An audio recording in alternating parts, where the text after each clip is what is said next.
Hey, everybody. Welcome back to Pianist Academy. I'm Szczepanek. Good to see all of you. How's everybody doing? It's been a month since we've had a stream here. What have you been working on? What have you been up to? Welcome, Antonio and Catherine. Welcome, C Drive, Bedlington Groomer, J2000, Rocks.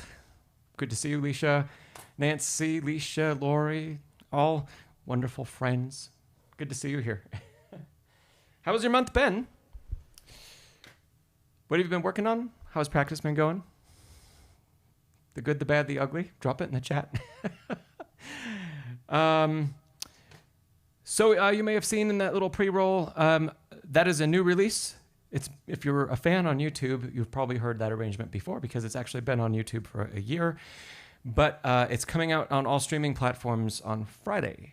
So if you did want to pre-save that, you have an opportunity. There's a link down below in the description, along with a ton of other stuff.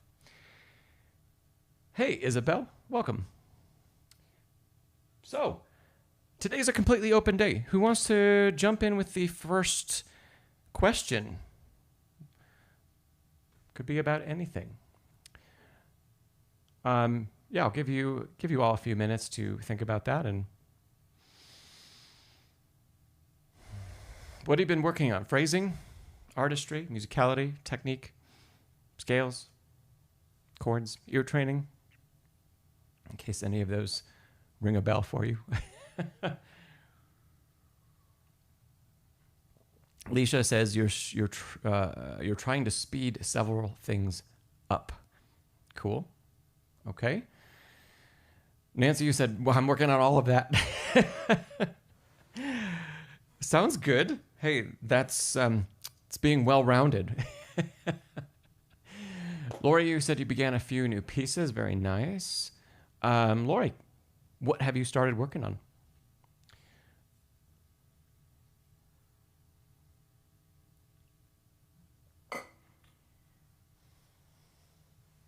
Isabel.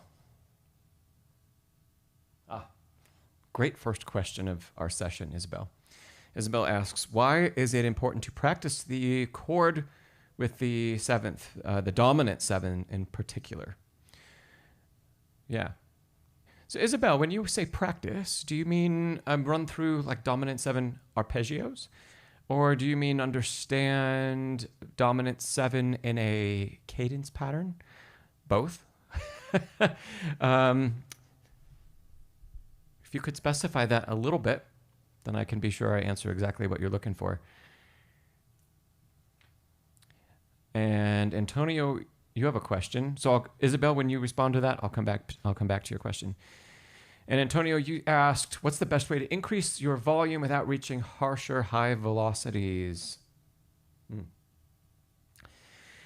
That's a good question, Antonio. On a digital, so Antonio, I know you play mostly on a digital and not on an acoustic. That's going to be less up to you as the player and more up to the designer of the library.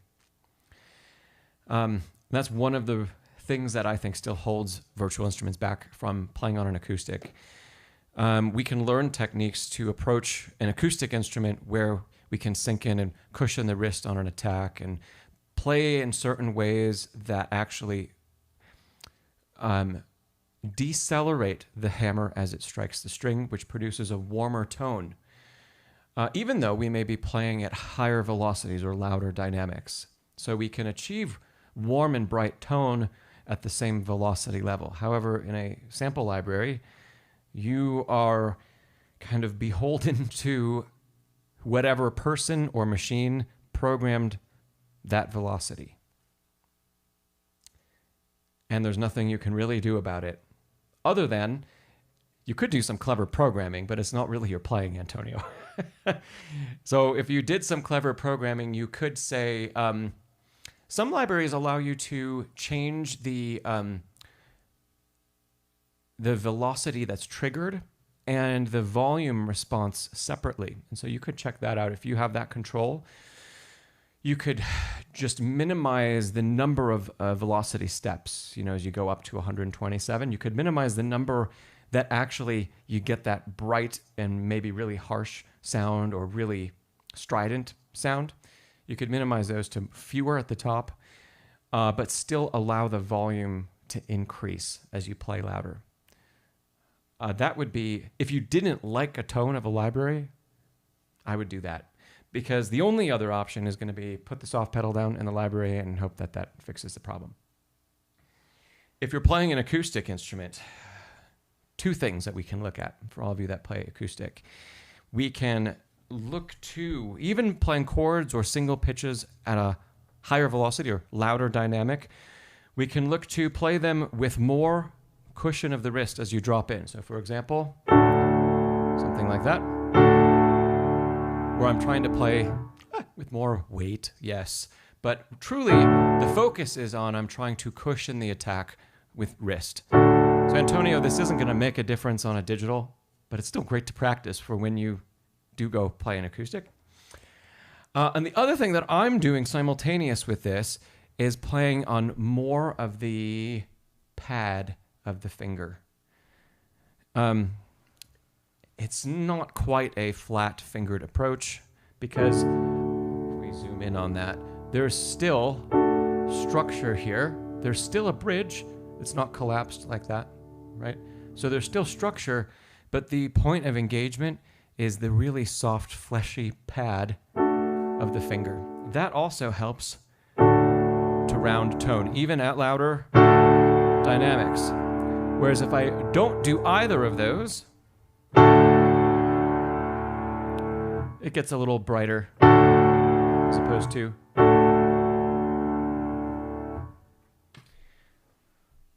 Okay. Antonio, you said you already did a lot of tinkering with the library, so yeah, I think that's your best bet, Antonio. Yeah. Keep looking if there is more that you can get into. I'm not familiar with the one that you use, Antonio, so if, like the Modern D that I haven't recorded anything on a VST in quite some time because this piano is treating me so well. But if I were to go back, I'd be using the Modern D library, and for sure you can dial in a response with volume and velocity. I'll call it coloration, right? And you can control them completely separately. So I'd try to look for something similar to that in your library, Antonio. Let me go back to Isabel's question because you filled in a little bit more for us. Okay, so Isabel, you mean like the broken chord with the dominant 7. So, let's talk about let's talk about that as an arpeggio, Isabel. And your initial question is, why is it important to practice it? We'll divide this into 2 parts, technique and ear training. Okay. Technically, one of the big challenges and also pitfalls that a lot of students fall into is trying to play dominant 7 arpeggio or broken chord with all fingers hovering over all keys simultaneously like this. And keeping all the fingers, call them splayed or spread, and then trying to transfer to the next one and doing it again. I have a decently large hand, so it doesn't look like I'm stretching a lot, but I am. There is a lot of tension in the underside of the hand, in the palm, from doing this. And so one of the great things that we want to learn practicing a dominant 7 arpeggio is how to move from one finger to the next and only activate that finger. Let me do that again more slowly and I'll talk you through.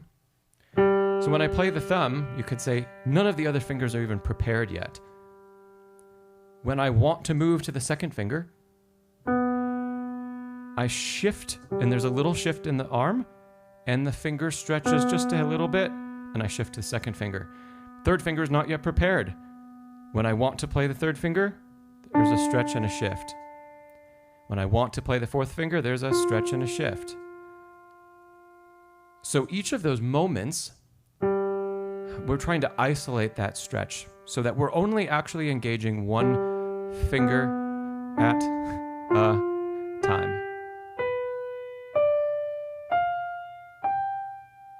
As we go faster, we might need to simultaneously engage a little bit more, but we don't want the whole hand to be stretched out and stuck. Okay? The really cool thing about this practice, hey Z-Spark, and hey Dory. The other cool thing about this type of practice is it prepares you like perfectly to play Chopin's first etude, Opus 10 number 1, because the technique is actually exactly the same. It just, Chopin stretches it even across greater intervals in Opus 10 number 1. We have, for example, fifths to traverse and fourths. But we want to play it the same way, where the movement to each note is a separate event. And that at each note, we allow the hand to retract. Same thing in your dominant 7 arpeggio. The interval is all smaller and a little more attainable. So truly at a nice slow tempo, you can start to practice dominant 7 arpeggios in this way really early on in your technique work. Of course, that's root position. The other inversions, let's see, they're not going to be as spread, and you could change the fingerings up a little bit. It'll change them around. I'm a big fan of practicing your arpeggios in all inversions if you have time to do that. Okay, now the other half of this that I wanted to talk about was ear training. Did we talk about, we did talk about this on maybe the last stream or the stream before. What makes a dominant chord a dominant chord? How many people remember? Chime in the chat. Many of you were here.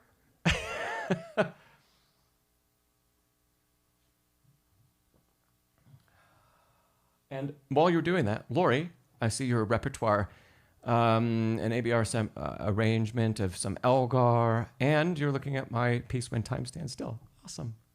I'd love to work on that with you, Lori, if you've got questions. Hey, Dith, you said the leading tone. Wonderful. Okay, that's great. The leading tone is hugely important in structuring dominant function. Uh-huh.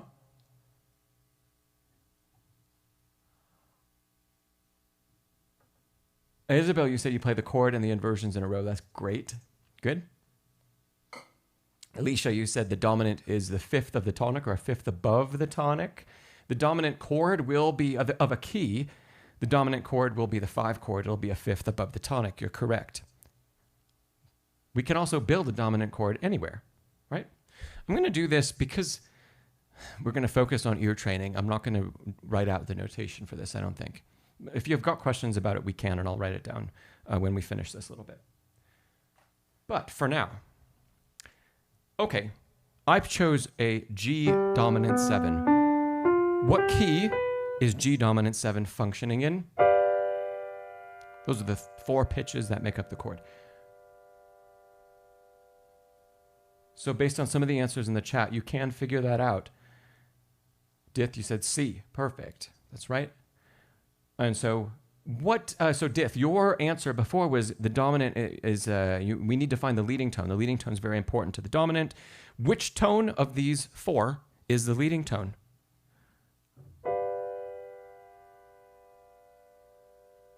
Hey, musical essence, hey. Yeah, Catherine, you said C. Nancy, you said C. Great. That's the right key. Dith, you've got the right answer for the leading tone. The leading tone is B. It's the 3rd of the dominant chord. Z Spark, you also said B. Great. Great work. Okay, and what does the leading tone do?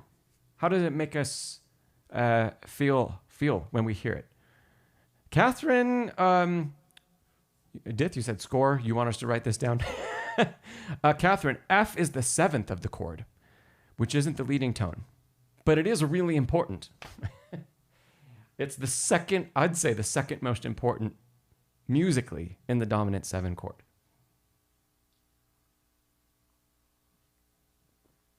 Okay, so the leading tone of any key, what does it do? So here we're functioning in the key of C. Let's even go.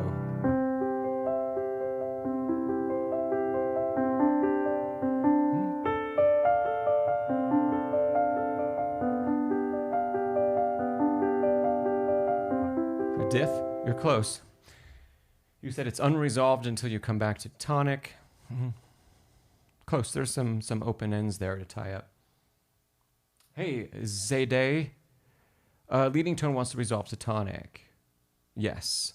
So if we were to describe the feeling of that, it feels like pulling. It feels like tension, right? I played a little bit of that Bach. Oh, here, I'll show you the keys. So you don't have to do this completely by ear.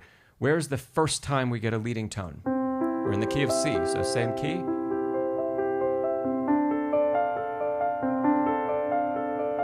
Oh, there it is. It's the bottom note. And guess where it goes? Back to C. Yes, June, you said creates tension. Good. Okay, so going back to Isabel's question, we want to also, when we're practicing either our arpeggios of a dominant 7, or if we're practicing the inversions as blocked chords, like, and understanding how to make all of those inversions. Or, let me show you those top down again. So here they are. Those are a root position and 3 inversions. Great. Or you could play them kind of as arpeggios.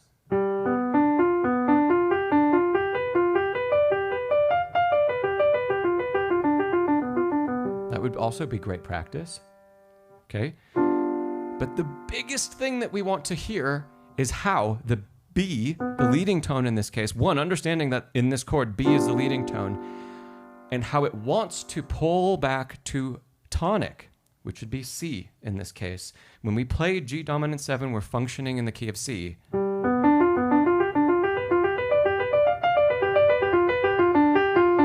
could end with that movement. And then we're reinforcing for our ears that when we finish the arpeggio, hey, this isn't, whenever we see it in a piece of music, it's not just standing on its own. We can connect this little technique bit to listening, right? And we get to hear the tension and the resolution. Instead of just living in tension and kind of accepting that, and maybe over the course of lots and lots and lots of practice, we start to tune out what it really sounds like. Yeah.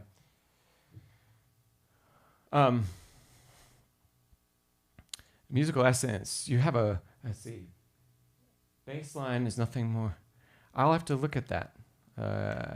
Right, the bass line of right before the coda of Chopin's Fourth Ballade.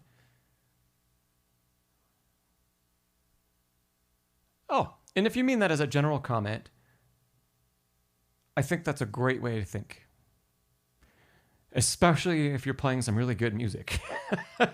If it's well composed, the left hand is going to have something really interesting to play, and it might be buried among a lot of other things. But yeah, if it's not just jumping from root to root to root to root to root, there's probably some pretty interesting stuff in there. Okay, last follow-up to that.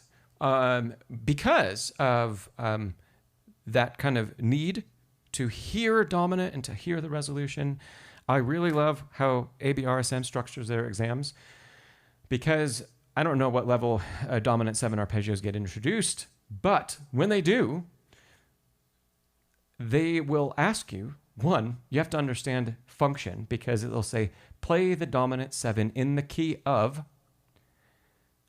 one of them is, I know for sure, is F. Okay, in the key of F. And when you take the exam, you have to know, when the examiner asks you, play the dominant 7 in the key of F, you're not playing an F dominant 7. You have to know what the dominant is in that key. So you have to remember, oh, okay, I'm going to start a fifth above the tonic. So if I'm in the key of F, that means I'm starting on C. Because here's tonic, we go up the scale, 1, 2, 3, 4, 5, fifth scale degree. We can build our dominant 7 chord. Great, okay. So the dominant 7 in the key of F is C7. There's that B flat that's in the key signature of F. And now remember, which note is the leading tone? It's the third of the dominant 7 chord. It's the half step below tonic. And when you play in your ABRSM exam, you are asked to play this in root position. And when you get to the end, resolve from the leading tone to tonic. And it's built right in to the requirements. RCM doesn't do that. I wish they did. So if you do study one of those, or you kind of use one of those exam boards or another exam board to help track your progress, or maybe your teacher does, I really love what ABRSM does with those dominant 7 arpeggios and how they ask you, because it's great technique work, and it keeps your ear engaged, and you learn about harmonic function, all while you're kind of doing your warm-ups in your piano practice. So good stuff. Bjorn, you said, to be honest, the number one reason for you returning to piano is because of your musical ear. That's what your teacher tells you. That's great. Yes. Isabel, I'm glad. Yeah, hopefully that covered the details you were looking for. And Bjorn, I do not mind. Yeah, go ahead and type your question in. And let's see, Diff, you said you always found it easier to remember dominance by thinking of it as the key with one more sharp. That works. You could go around the circle of fifths.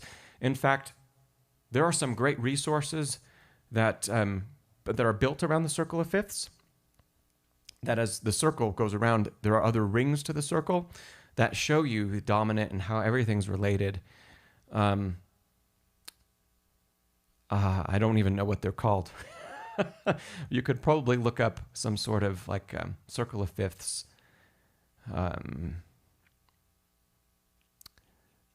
reference guide or something like that, and you'll find some that you could order. on some nice cardstock or nice cardboard. Some even have like a little spinner that you can move around. So the key that you're focusing on, you can move it and it'll cover up all the other aspects of what's on the ring, what's on the circle, and it'll show you all of the relationships, which is really cool. Dith, when you get into flat keys, that's not going to work anymore, unless you know your circular fifths backwards also.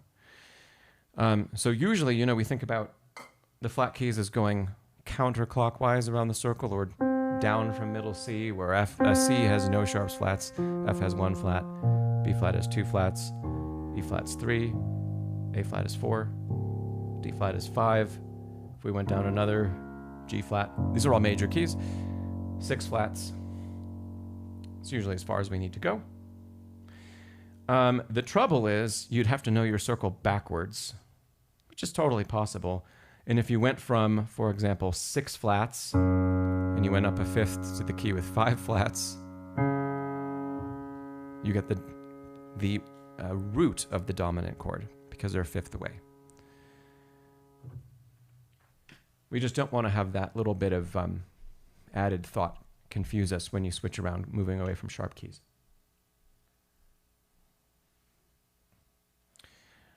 Hey, Peaky Blinders, welcome.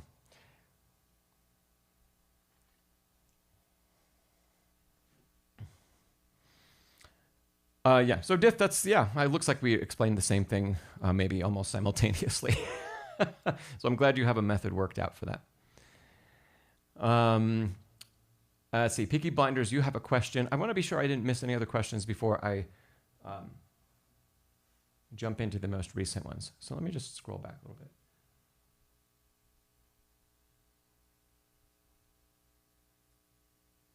bit. Catherine, I see your comment about your repertoire.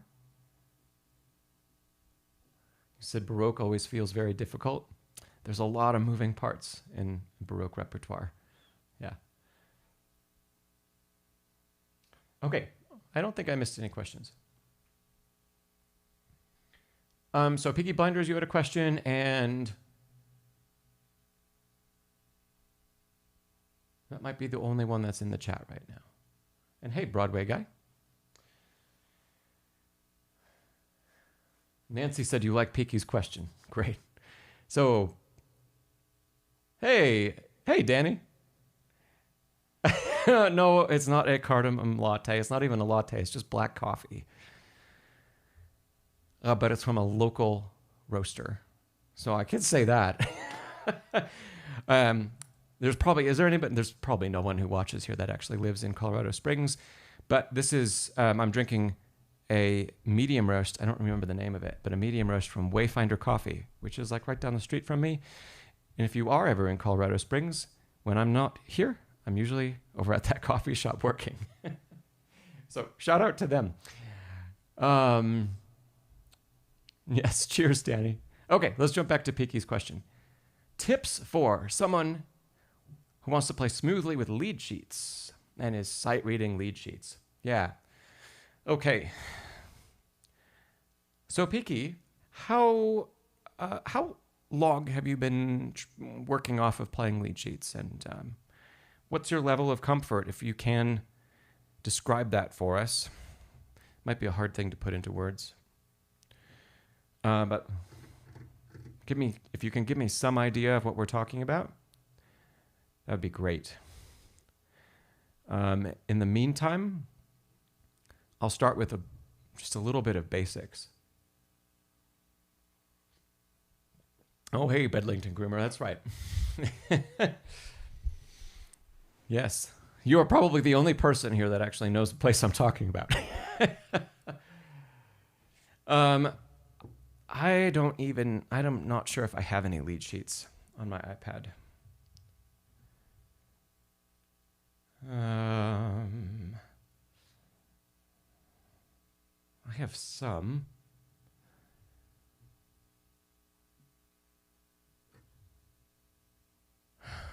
This is going to be interesting. Maybe we'll use this. Okay. Okay, Piki, you say you can play melody and harmony separately, but then and then with both hands, but improvising on the spot is tough. Okay.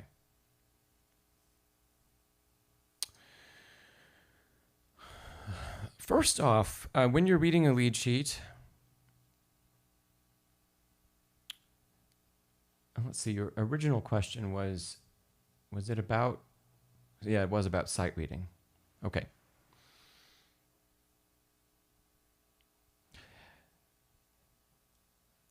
We can only play things off of a lead sheet when we know what the chords are already.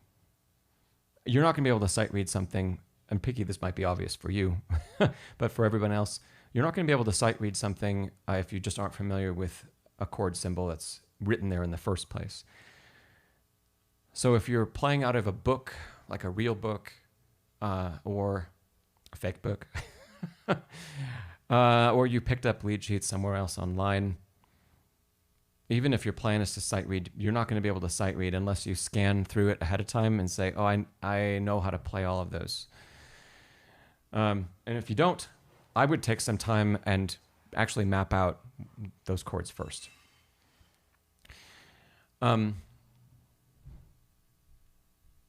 So Piki, when you are playing by lead sheet, how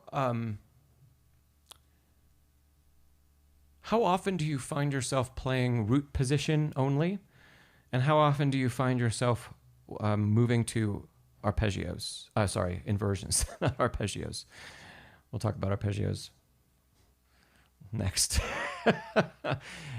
So how often root position, where you see the chord and your left hand goes, oh, I've got to play this. And I'll kind of maybe start here as an explanation, because this would be one of the first ways I'd talk about playing lead sheets. Let's say, I'll show you this in a second, but I've pulled up a lead sheet. I'll show you to you now. This is a little thing I wrote. And I'm pretty sure I used this to make a recording off of, and then I transcribed all the notes I actually played into a full piece of sheet music later. Okay, so if I'm playing this and I were to be teaching a beginner, I would first say we have two chords that we're starting with, B major and, let's take everything in root position, B major and D sharp minor. Those two. And if you are a beginner reading lead sheets, I would say, first of all, separate everything out and play only one pitch in the left hand, the root, given by the chord symbol that's on the page. In this case, it would be B. And if you need to, you could start by just playing root position in the right hand and move root position of the next chord. Then are you able to, let's say, keep time and improvise simply using the notes of the chord? So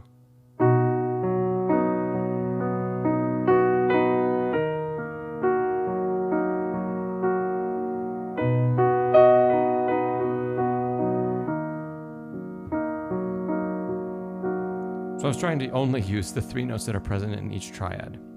It doesn't even have to be that complicated to start with. You could say, just arpeggiate them.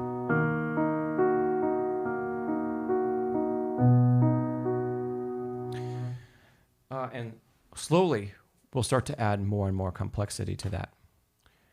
Let's see, Piki, I haven't seen an answer to your question, to the question I had for you yet.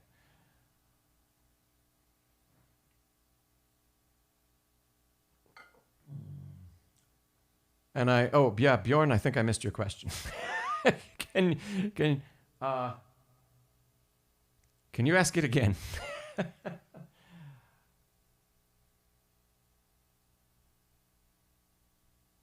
Oh, I think I see it. I'll come back to that. I'll try to come back to that in a second. So everybody making sense so far about how we're going to approach reading a lead sheet?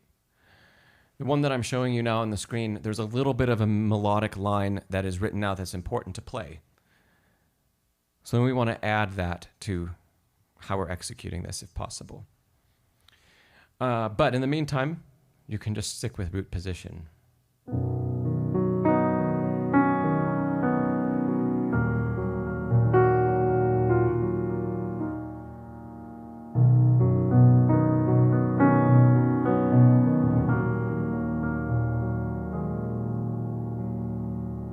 Now here, with this arrangement, there's a singer singing. The piano doesn't have to do anything except mark time and play the chords.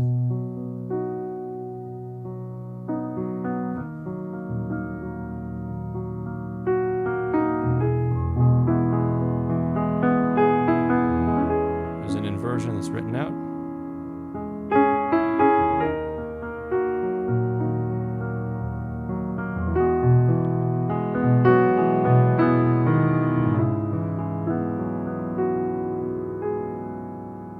F sharp 11.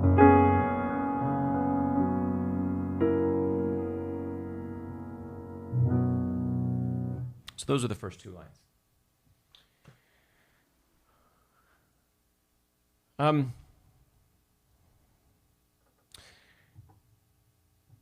So going back to Piki's question, I'll just kind of add some things in. Piki, you said if I create a course for lead sheets, okay. I'll think about it.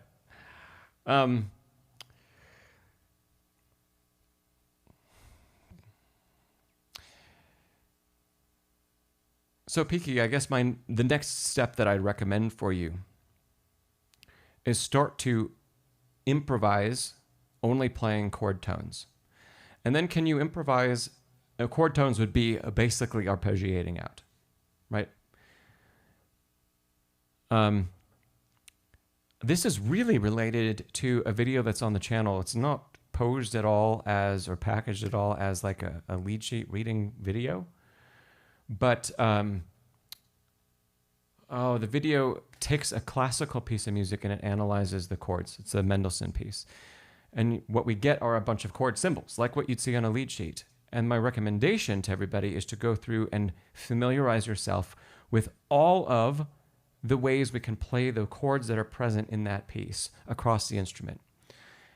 And the method that I'm suggesting to you, Piki, about taking something from a lead sheet is similar, except you don't have to do the analysis first. The sheet gives you the chord names.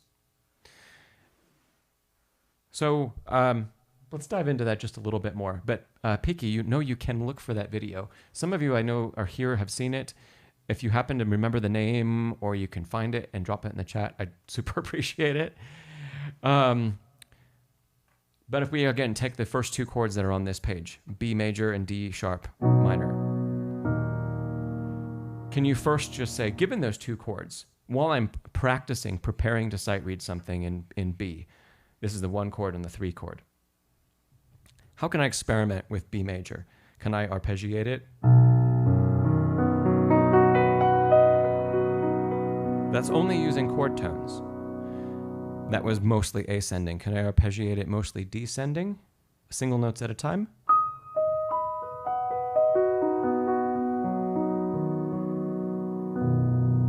Okay. Can I have the two hands doing something together and arpeggiating that chord?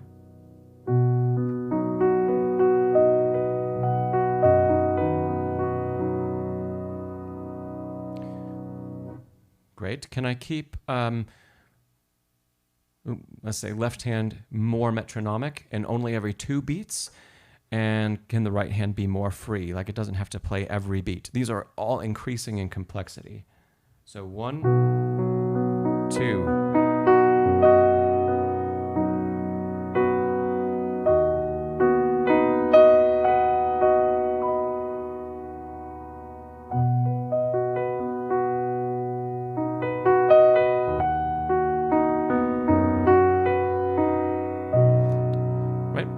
It doesn't sound very musical because we're not going anywhere and moving on to another chord, but we're taking time and we're kind of setting some rules for each one. So we obey those rules and we use them to help say, okay, I'm not giving myself complete like freedom around the keyboard, which is actually a good thing because sometimes that complete freedom turns into like an overwhelming number of choices where we can't make the next choice, or we can't make the next choice in time, in rhythm, in tempo. So we want to limit the choices to something that we're going to be able to navigate and think about in time. as we go. Then, okay, after you do this, this is kind of incorporating arpeggiation, right? Picky, you say, yes. And thanks. Yeah, we have good taste if you got the same one. The next step after this, start to add non-chord tones or melodic passing tones.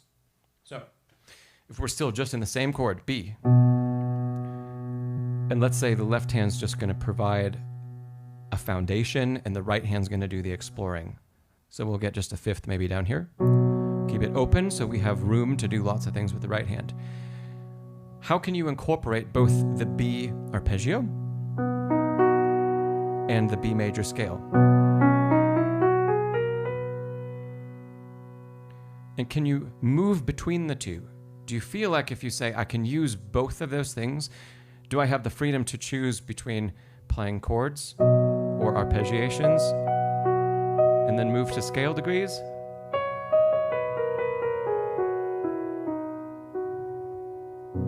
Now we've created a melody line and we're improvising it purely by moving around the scale.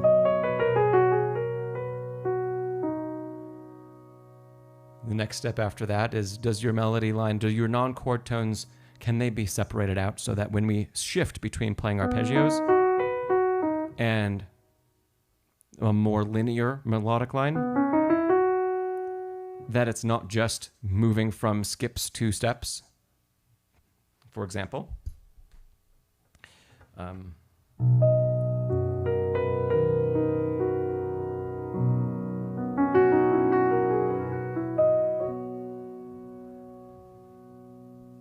once again, all I was using was tones from the B major scale and tones from the B major chord. By the way, they overlap, right? And then using my ear and a little bit of theory knowledge, but mostly using my ear to say when I play a tone that is dissonant, or that's a non-chord tone, do I need to resolve it to a chord tone? How important is that resolution? And I'm making that decision split second as I go. So for example, if I play this, that's a non-chord tone. It's a C sharp. It's the ninth of the chord, or the suspended 2 if we don't have a 7th. Do I need to resolve that? Be up to you. We hear a lot of music today where that's not treated as a suspension. It's treated as a chord tone almost. And if it is 9, it is a chord tone. So then it doesn't need to be resolved. This is starting to get complicated. So I'm going to wrap it up. But a different one, let's say we played the 6th. That one is much more dissonant. It's not going to stand as well on its own, unresolved. So I can resolve it. And then I can play around with it. Bedlington Groomer, thank you for that. The video is the hidden practice method inside every piece you play. Thank you for finding that. So, Peaky, if you want that deeper dive, and you can skip, I didn't take very long, I don't think, identifying chords on the page. I did it real quick at the beginning of the video. And that video will be a great reminder and even more exploration of how to take basically what amounts to chord symbols, but pulled from a classical piece. And all sorts of different ways that we can explore them and learn them more deeply. So that when you see a chord on the page, this is kind of bringing it back to where we started. When we see, for example, bar 1, B major, we don't just think of B major in root position, but that when we look down at the keyboard, we see, oh, there's a B major chord, but I could voice it in so many different ways. And I also see, like the notes of the B scale, I can see what they are, just looking down at the keys. So in the first bar, I'm free to play this, or I'd be free to play this,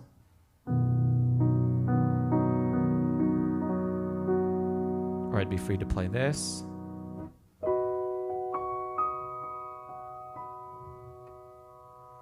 And they're all great realizations. Okay, Picky, if you've got any follow-up questions, let me know. By the way, if you want to hear how I realized that lead sheet, there's a recording of this piece. It's my arrangement of The Impossible Dream, and it's for piano and voice, arranged after the version by Josh Groban. It's on my other YouTube channel. And a really great friend of mine from college, we've been friends for 20 years, he came out and he performed the vocalist part and did such an amazing job. So you could find the finished recording and see how I actually realized the lead sheet. And then there's a link to the full sheet music in the description of that video as well. Okay, hey, cool. Bjorn, I want to be sure that I go back to your question. I think maybe you and Dith had a little conversation about it.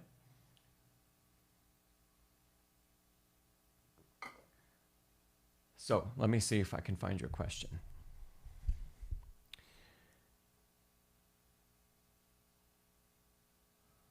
I think it's this comment where you said your cousin told you that you inspired him to play the piano, but although he's 27 years old, he's curious on how far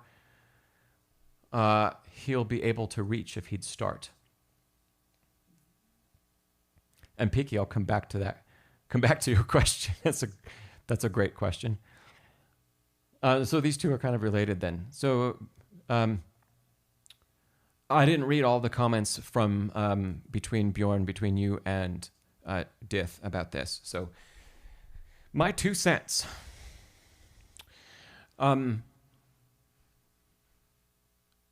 Your cousin, who's 27, could go a really, really, really long way if they want to. There really isn't an age that is ever too late to start playing the piano.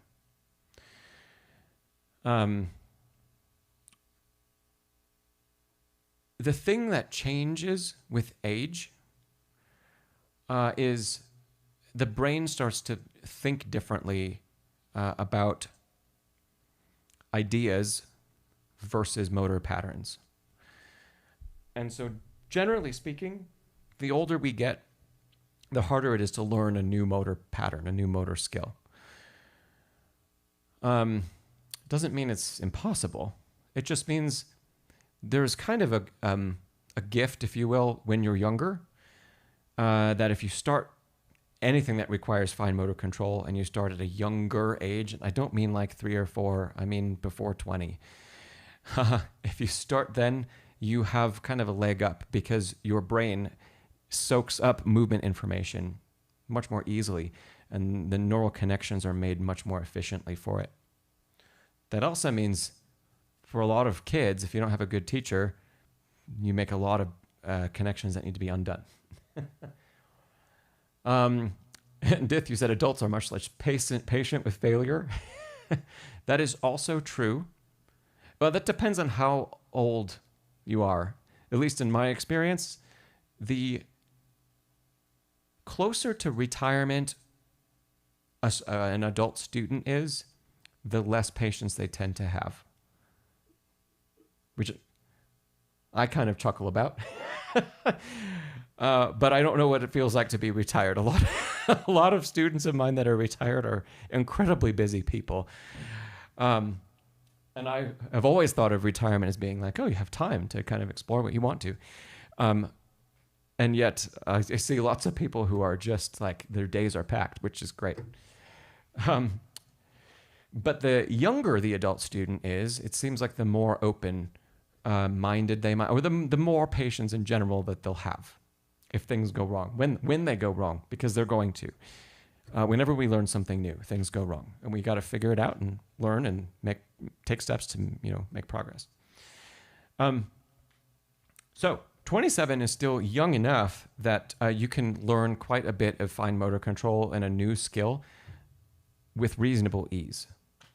Trying to start when you're 60 or 70, still possible. You just need to expect the time to learn the movement patterns to take a little bit more effort. It's still possible. It's just going to take a little more time. Then the reverse is true, though. So, usually older students are able to conceptualize things much faster and able to reason their way through things and have a much deeper understanding much more quickly of music and theory and harmony, at least conceptually and analytically, if not completely at the keyboard, itself. But usually those things come faster for older students, and younger students usually don't have the patience. So you see the reversal. They don't have the patience to think that way, nor the desire to think that way. They want to sit here and make music and learn. And so there are ways to lean into how the positive ways, or the ways that the brain structure has changed across time and age, that help to offset the other. Yeah. Oh, thanks, Bedlington Groomer. Z-Spark, you said you're 40 and you feel like you're patient until you see a 12-year-old playing way above your level. So let's put that in perspective, Z-Spark, though, because a 12-year-old, there are some extraordinary ones out there, and the internet makes it possible to hear them. Anytime you can go online and hear them play and see whatever. Just first of all, remember that wasn't a thing, not that long ago. I never grew up with, one of the stories that I have that changed my trajectory as a pianist and a student of music was the first time I heard somebody younger than me outperform me. And I was 10 plus years into studying the piano before that happened. Because the internet existed, but there weren't videos out there like there are today. So I never heard really young kids playing at a really high level until I was older, and I was already also playing at quite a high level. And let's put this in another perspective too. What is level? Z-Spark, you said, a 12-year-old playing way above my level. Well, is that 12-year-old actually playing musically? Are they actually telling a story? Are they moving you? Sure, there are some exceptions, and there are some exceptional young kids that can do that. However, we got to remember those are exceptions. That's not normal. And the internet and our access to it makes it feel normal, but there are 1 in 100 million that are like that. You hear most 12-year-olds play the piano. You go to a studio recital by your local teacher, they're not going to be like that. And so what you have, Z-Spark, is probably the ability to say more with the music that you play than the 12-year-old does. Maybe their technique is pretty darn good, right? Because their brain sponge has soaked up, I can do all this, and it doesn't take a lot of time before I can practice and play my scales super fast and other things. But usually what younger students don't have and don't get for quite a long time is how to really be musical and how to say something meaningful with the notes we play. And that's always something that, as an adult, you can draw on experiences that no 12-year-old is gonna have to draw on to inspire how you play something. Yeah, music isn't about showmanship. It's about telling stories. And Catherine, you say it's taken you 14 years. Everyone's different. Yeah. Peaky Blinders said, so Catherine, are you saying it takes 14 years to become intermediate? That's a lot of time. Peaky Blinders, no, I don't think so. No, it depends. And yeah, some of it depends just on if you've had a teacher and the direction they take you and how they teach you from day to day. Something that I see happen often with older students, especially retired ones, is they tend to overall practice fewer hours than students who are working. Because I think there's a lot of busyness in the schedule and there's a lot of distraction. And students that are still working, I think, like things are so structured and they need to be every day because of what's happening that, they're on a plan and a schedule, and you get home from work and you have dinner and you practice for an hour. And it is a habit that becomes developed. And I see retired students have trouble developing the practice habit in the first place, because habits, in order to form a habit, you have to usually link it to another habit that you already have. I have a private student that was having trouble for weeks and weeks and weeks finding time to practice. They were retired. And they weren't traveling. They were at home. They just would see the piano and say, oh, I'll come to it later. And then the day would go by, and they'd never sit down and practice. And it's not because there wasn't time. It's because the habit wasn't built and it wasn't linked to something else that they did every day. So what we did was we found, for that student, they had a habit of doing a crossword puzzle after having like morning coffee, breakfast. It would kind of go that order. Coffee, breakfast, crossword puzzle.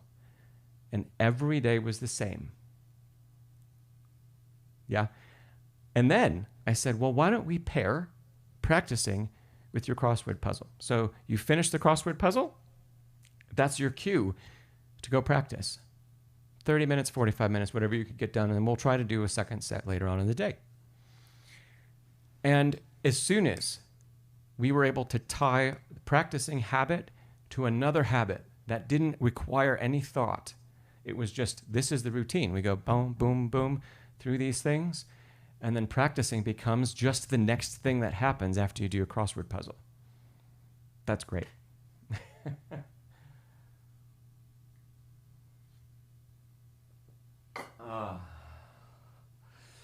Okay.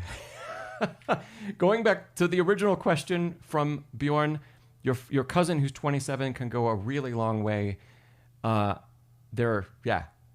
have a lot of time, really, really lot of time, and they are still young enough that the motor patterns aren't going to be super difficult to form. More difficult than if they started when they were 17 instead, but not crazy. It'll get harder about 10 years, in 10 years for them. Okay. Let's see. Piki, you had another question. Okay. How long does it take to learn piano? Let's say, how long does it take to learn for release on your own if you've never touched the piano? And you say your guess would be 7 years. And then I'll come down to some of the other comments that have happened. Oh, Leisha, this is going to tie in perfectly. Leisha, your latest comment. Practicing the right thing is another challenge for older people. I think that's a challenge for everybody, Leisha. Old students and young students alike. If you've been on streams before here, you know that like I rebuilt my technique after I had played for 8 years when I was a kid. I did what I thought was right. I did what my teacher thought was right. I followed everything. And I got to my next teacher and I said, you are going to hit a wall and you're going to hit it real soon. And we need to take a step back and redo everything. So It's not just older adults that need to practice the right thing. It's everybody of all ages. Okay. Yes, and Bedlington Groomer, learning how to practice is huge. Yes, that's why I've got a course on it. Many of you here have taken the course. If you haven't, there's a link down below in the description. And if you join my membership group, Next Level Pianist Academy, you get access to the practicing course that's 7 hours as a part of your membership. You can check out both of those things. Okay, Peaky, you said, how long to play for release? And let's see. Yeah, I'd call for release early advanced, a piece of early advanced repertoire. The standard kind of exam boards would tell you it should take approximately 7 to 8 years to achieve playing of that piece, technically, proficiently, and musically.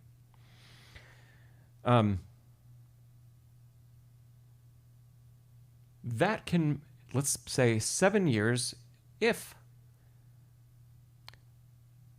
you have some good guidance along the way and you don't fall into traps with technique, and you don't fall into bad ways of playing. You make, learning good fingerings a priority. You work on your scales and your arpeggios consistently. If you do all of those things, and this is why it's really important to still have a teacher of some kind. It's really difficult. There's a huge amount of content online on YouTube, which we're all on right now. There's a huge amount of content out there about how to play and how to do better and what to do. And that's all great. Except you can say, I'm going to try this thing out. I saw this thing and I think it's going to make a big difference for me. And you try it out in practice. Let's say you're self-taught. How do you know if you actually are doing the thing that was talked about in the video? And I truly comment in the chat. I really want to know because, one, I'm a person that makes content that's supposed to be consumed like that. And so there's a lot of stuff on the channel here, right, that's supposed to help you. How do you know if you're actually doing what was presented? Dith, you said for release is RCM 7. Yep, that's 7 years or so, 7, 8 years. Dith, you said vibes. Is it CCM Music? Welcome, by the way. You said you only learn practicing after graduation and 10 years in the conservatory. Isn't that too bad? There are a lot of people that have that story. Yeah. And yeah, conservatory, when you're in that setting, it's usually the prescription by teachers, and the peer pressure is practice more hours. Like if you're not doing your 6 to 8 hours a day, you're not practicing hard enough. And yeah, CC, sounds like you know now. It's not actually true.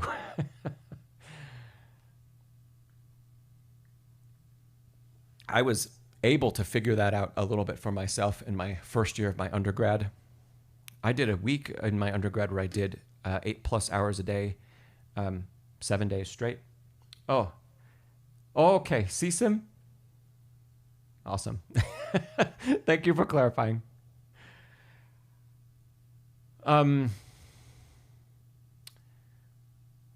Yeah, you say people tried to force you for like 4 hours at a time. Yep. Yeah, there was a week in my first year of undergrad that I did 8 hours a day, every day. And I realized at the end of the week, one, I was just plain exhausted. Like, I didn't want to practice at all the next week. I was just done.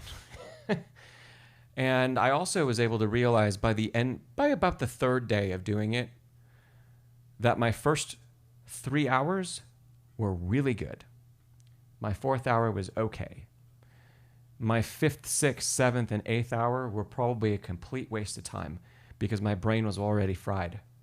And so I was ending up, I may have even been kind of taking away progress for hours 5 through 8 because I couldn't focus well enough to continue to make the right choices. It's almost like, you know, if you work out or if you're playing a sport or something, you know, you need a break. Your body needs a break because your muscles have to rebuild. Your brain needs a break too.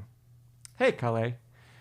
And if you're doing 8 hours, there's really almost no time to even take a break in the middle of the day. Anyway, there's very little time for that.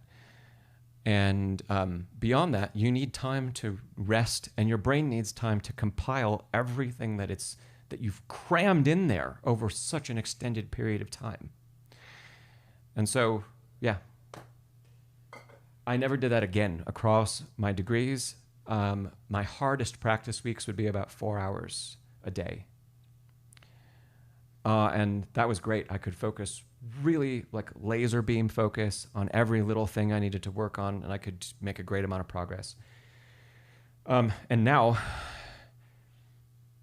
if I have a performance coming up, I generally try to do about 2 hours a day. And that's about all I can fit in because there's just way too many other things going on. So, let's see. Did I finish answering all those questions? I think I did. Oh, yes. Hey, Bachwards Fellow. I know. I didn't get any responses. Okay, you said, Bachwards Fellow, your concern would be that someone is following YouTube but is using a very bad technique with no teacher to adjust it. Yes. Loads of info out there that long practice sessions are not the best way. It's out there now. And you know what? Unless you're plugged into the kind of community that's on YouTube now, you still aren't aware of it.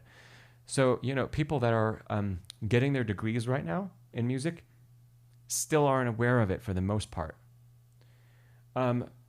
Where Molly Gebrian works at New England Conservatory, she's a professor on staff there, right? She is one of the leading experts on practice habits and has done all of that research to pair the science behind the neuroscience behind movement and memory and learning, right? And extrapolate it to music. There are students and students and students and students that don't know the stuff that she teaches that go to the school where she works.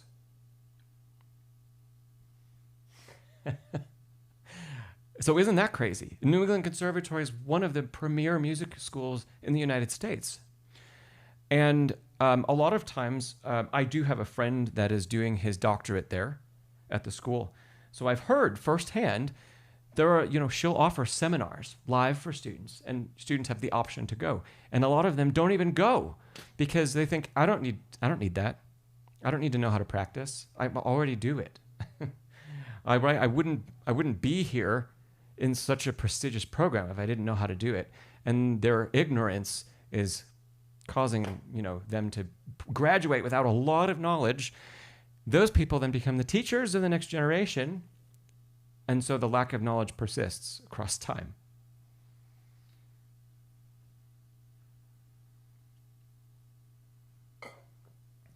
Yeah. So, I think it's actually really interesting. And J2000 Rocks, you're saying, yeah, there's much better info these days on how to practice.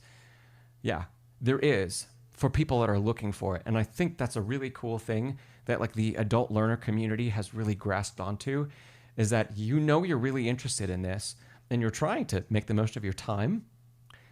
And so you're seeking out, I'm just saying that as a general, not about you, J2000, but as a general for adult learners, you seek out ways that you can learn more efficiently just because of your interest. And that separates your group of people from a lot of the students that are going to music conservatory, music school, and in great programs even. They're not searching that out. One, because they're being told, practice 8 hours a day, which doesn't leave any time. So it's not even crossing their mind. Hey, WSJ. Oh. Yeah, Peaky Blinders, I hear you. You said the problem is by the time it's time for practice, you've already used 99% of your brain power and there's only 1% left. You can only do a C scale with both hands before collapsing in bed. Adult life is difficult. I absolutely hear that. Yeah. Yeah. So, Peaky, my encouragement to you is you don't have to sit for 45 minutes or an hour to make progress. If you can find 15 minutes before work, if you can find 15 minutes right when you get home from work or your sign off from work if you work from home, you know, 2 15-minute chunks, you can make good progress if you're really focused and you use the time. And hopefully it's, if you can find that time, because you're only asking for a much smaller period, if you can find that time earlier in the day before you're just completely wiped, then you can still work on this thing that you love doing, music, and you can still see yourself make more progress. Jess, you say they should make taking Molly Gabriel's seminar a required first-year course. Yeah. At least at the school where she's physically present. Yes. There's a lot that music school doesn't teach. Practice habits are just one piece of the pie that isn't taught.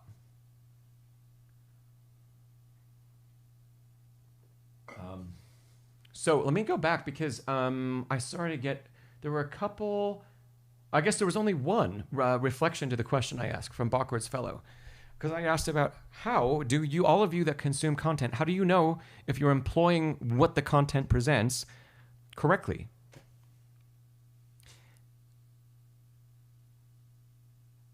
I have 3 answers to that question. Yes. Quality sleep and peace away from practice. It's absolutely important. Brain space. Both conscious and our sleep time, super important. C Drive, you say, you try to compare your playing to your memory of what you heard someone else play and then go back, okay? Bjorn, you say a musical ear and love and potential for it. That might be a comment to a different thing I said. Nancy says you're assuming it's good content, which there's a lot of bad content. Yep.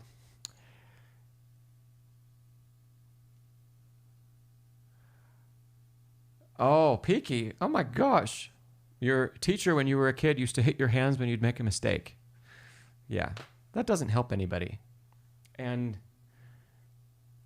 I've had my share of very aggressive teachers, which is, CSIM, you might chime in here if you're still here. In the music conservatory, that's been pretty prolific for a while. Toxic teaching. Yeah, I got kicked out of a lesson once because I had an opinion. And having an opinion, if you're with a master teacher, is not acceptable.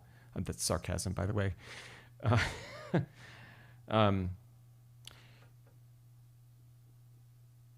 Yeah, it's an interesting space.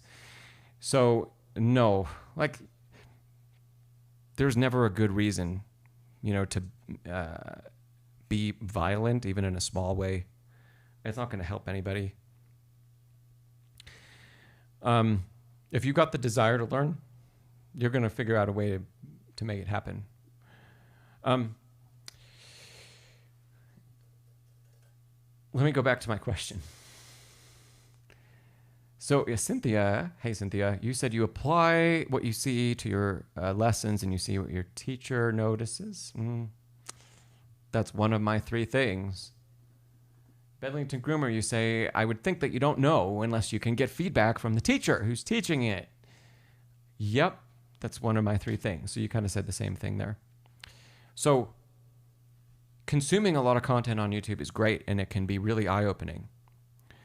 Knowing what content you need in this moment today is really hard. That's hard to find. So the more that you can continue to learn and the more that if you can get feedback about your playing from somewhere else, the more you can hone in on, somebody, whether it was like a teacher that you see on a regular basis or I always invite all of you that are here to send in videos of yourself playing so I can help guide you in that way without seeing you all the time. So for those people, if you've not tuned in before, like Piki, we haven't talked before. CSIM, we haven't talked before. You probably don't need lessons in CSIM if you spent 10 years in conservatory. But if you're looking for feedback, I'd be happy to give you some. And I invite, anybody that wants to send in a video of yourself performing or playing through an excerpt. There's directions on how to do that in the description below. And we will discuss it. I can give you some tips that are actually personal to you. That's part of the reason I do these sessions, is so that we can have that kind of discussion. And of course, if you're really serious, join my membership group, because we have 3 workshops that are like this, where you actually play live. We have 3 of them a month and a ton of other stuff. So how do you know if you're applying the concepts well that you see on YouTube? One is get a teacher. It doesn't have to be someone that you see every week. If you can, wonderful. If you can only see them every 2 weeks, great. If you can only see them once a month, great. If you can only participate in events like this, great. As long as you're seeking out feedback from someone who has been where you're walking right now, right? So you have to have some feedback in order to see, like, am I actually applying what I saw, and is it coming across? Or in my attempt to apply, have I caused another problem that I'm completely unaware of? And that's difficult to know. If you do want to try to find the stuff out on your own, your best friend is your phone, that you can record yourself. And record yourself down here from, you can put it down here just standing up so you can see your hands and your arms and the keys. If you've got a stand you can put it on, you can put it like here, or you can kind of put it over here where it's looking kind of down over your shoulder, and watch yourself and see what you're playing, and compare what you see about how you're approaching playing something to a really good performance of it, if you can find a video performance. Not a mediocre one. Go for the best of the best. So how is that professional artist using their hands and their body and their arms to play the same thing? And when you see yourself back doing it, what are the differences? And how can we hone in on one of those or 2 of those and try to make progress? Or do you see enough to say, my elbow is sticking out when I'm playing a certain thing, and theirs isn't? Is there a reason my elbow's sticking out? Is there a reason theirs isn't? Is there a benefit to not doing it? Is there a benefit to doing it? And that can lead you to do your next search for another video that talks about that topic in particular, right? Yeah. So we covered kind of 2 things. Record yourself and get a teacher if you can, or I'm going to group these together into one. Come to streams like this on my channel because I'm here to help you, and or join the membership group because I'm here to help you. And the monthly cost, there is a cost because it's a lot of time of mine, but it's tiny compared to taking even one lesson. So I try to keep it really accessible to everybody so that you get a huge amount of feedback for a fraction of what you'd spend for an hour with a teacher in person. Okay.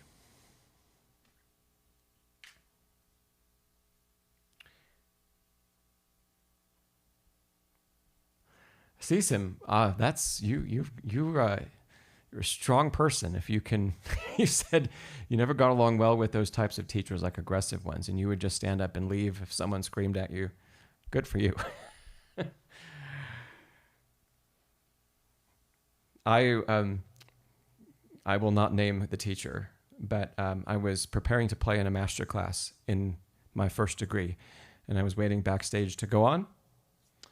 Because, master classes in university are usually in concert halls, and often they're open to the public. So it's kind of a performance and then a 45-minute lesson that's all public. So I could hear just like a tiny little bit of what was happening on stage, not much. And there was some voices and a few occasional notes here and there. And so I'm waiting, nervous, twiddling my fingers because I don't know when I'm going to go out and have to play. And the student before me walks through the doors, just completely red in the face, bawling And one, I was like, oh my gosh, what happened? And I felt really bad for them. And then secondly, they were trying to compose themselves and the door is being held open for me to walk out. And I'm like, what am I walking into?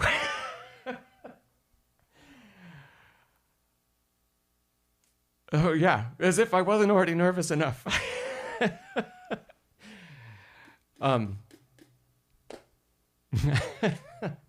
Everything went fine for me. The worst thing that I was told was that I was playing garbage music. I was playing a contemporary piece that I quite enjoy and quite love. Not like pop piano, but it was contemporary classical. And that particular teacher just basically told me I was wasting my time. That was their opinion. Anyway.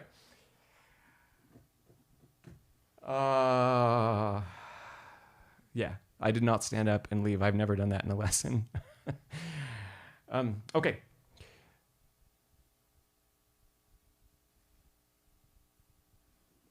Cynthia. Yeah. So Cynthia, I'm going to answer your question first, and then I'll come back to Peaky.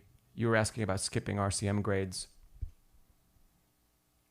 Okay. Cynthia, you ask, is it true that to go to conservatory, someone needs to already know how to play the piano? Yeah, it is true. Especially if you use that word, conservatory. To get in a conservatory program, you're usually talking about getting into a bachelor's degree program. And the requirements for a bachelor's program, they're probably the same as they were 20 years ago. Things don't change in that arena all that much. When I was auditioning, you had to offer a prelude and fugue from Bach's Well-Tempered Clavier. You had to offer a full classical sonata, all three movements. You had to offer a large romantic piece of music. I played Chopin's F-sharp minor Polonaise. You had to offer a virtuosic etude. I played Liszt's Sixth Paganini Etude. And you had to offer a kind of a contemporary piece. And I played the Hinasteris Sonata. So my audition program was like the length of a full-length professional recital. And it was that level of repertoire that you might hear on a professional recital program. They didn't hear all of it. There's not time for that. An audition's usually about 20 minutes. And they ask you to jump around. Start this movement. Oh, can you start the recapitulation of first movement of your sonata? Okay. Can you stop there? Can you jump to your romantic piece? Okay, stop there. Can you jump to the B section? Okay, thank you. Can you play your etude for us? So you never get to finish anything. It's just like you're constantly pulled out of the moment that you're creating, partly because they just have to get to the next thing. But man, that's hard. It's hard to be pulled out and you're kind of mentally and emotionally jarred.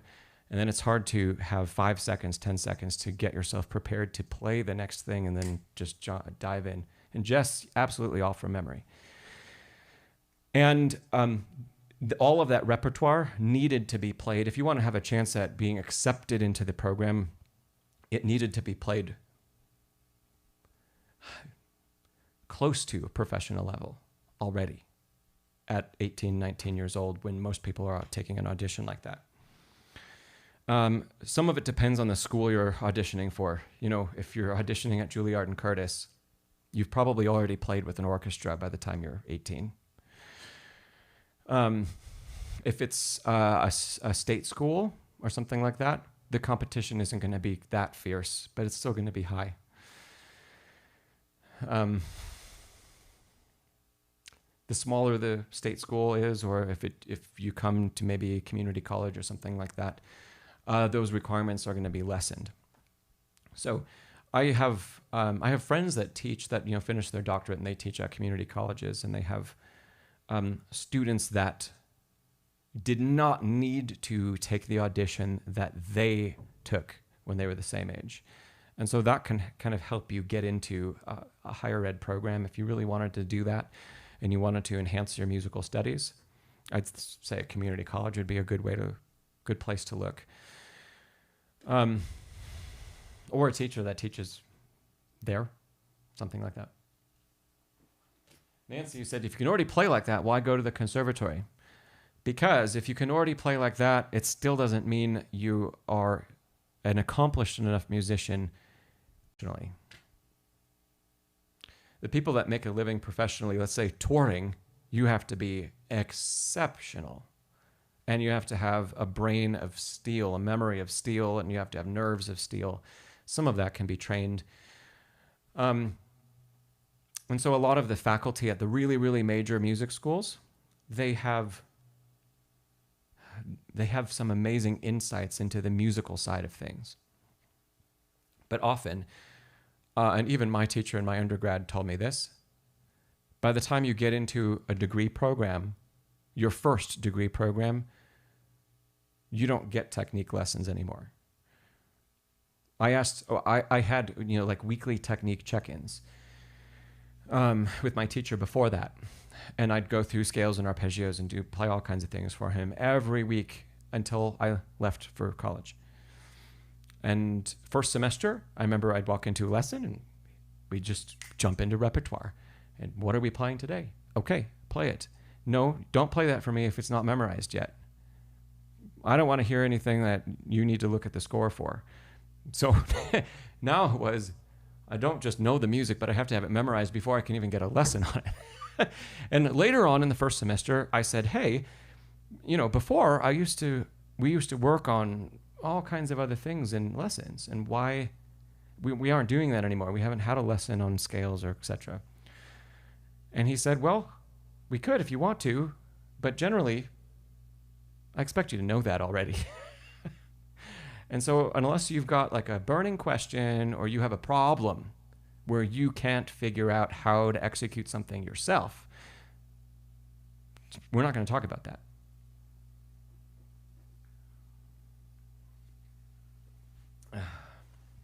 Let's see, is it a tag? Tag said, is it a good idea to play lesser known pieces for conservatory auditions?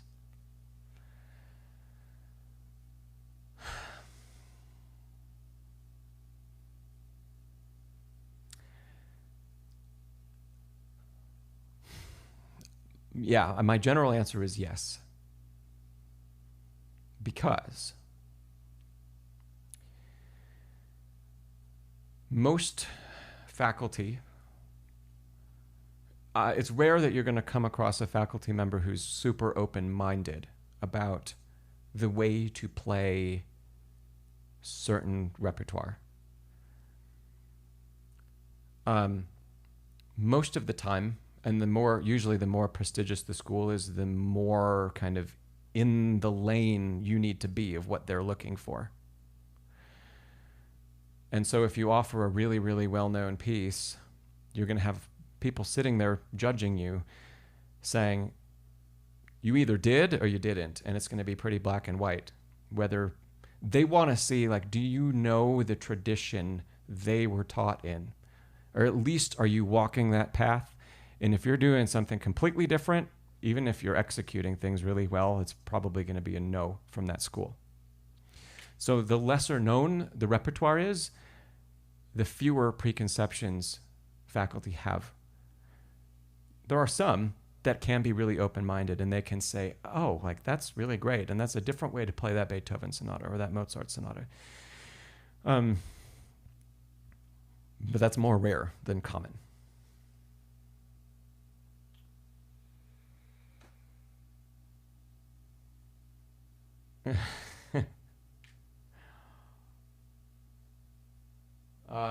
Dith. You say, what's the youngest you'd consider starting a child on lessons? Depending on their actual interest, if it's them interested and not the parents pushing, I would consider starting a child at 3 to 4 years old. Yeah, and so they are really interested, and they have learned already at such a young age the patience to actually sit and work on something for about 30 minutes. That's not super common. But if a child has that, I would teach them at 3 to 4 years old. And if they don't have that yet, and let's say you're a parent and you still want your child to have music lessons of some kind, there are some really great things happening with music learning theory for kids especially, which is more about experiencing sound and experiencing music and movement of the body simultaneously, all away from notation, all significantly ear training. And I think that's really great because notation eventually gets introduced. Technique at the piano eventually gets introduced, but it starts kids off with hearing and responding to music based on how they feel, which is really powerful because it doesn't lock us into what's on the page. And usually most of the lessons I teach are how do we get off the page? How do we take what's there and actually make music from it? And we have to have a deeper understanding. And if you've experienced rhythm inside of us, and we've experienced how to show rhythm, and we've experienced singing of some kind, the door, I'll even call it the barrier to break down of getting off the page and into playing music is much less.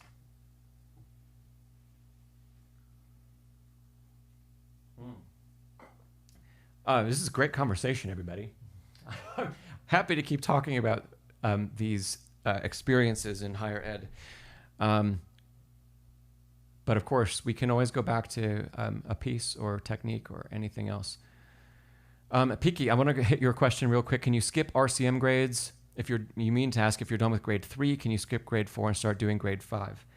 I would only skip grades if you already have proficiency, let's say in the complete technique requirement for the grade that you'd like to skip.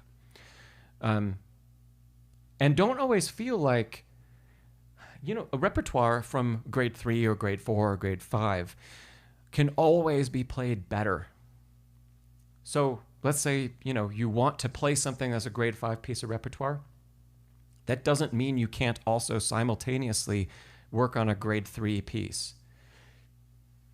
Just the standard you hold yourself to should be higher for the grade 3 piece than the grade 5 piece. So your grade 3 piece, you should play more quickly, more easily, and with a greater level of artistry. Yeah. Hey, it's Tagon or Tagon? I really apologize if I butcher people's names. If you know my name, I have experienced plenty of that in my life with my last name. Okay.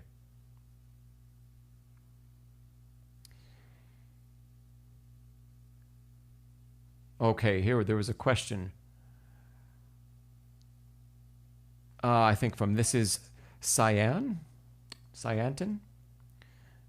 You said you're a hobbyist. You recently got serious. You've been taking lessons over the last year. Grade 3 ABRSM while having a full-time job. Oh, how do you optimize your practice to get better at control and balance?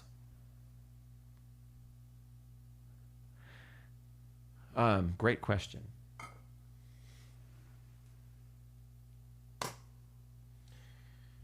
I'll keep the tip simple, but you can apply this all over your practice. But let's start with, if you're playing grade 3 and you do have a teacher, you're probably working on scales.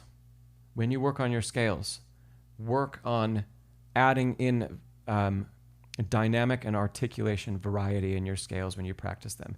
So your scale practice isn't just about getting the notes right and the fingering right. It's about making some sort of music.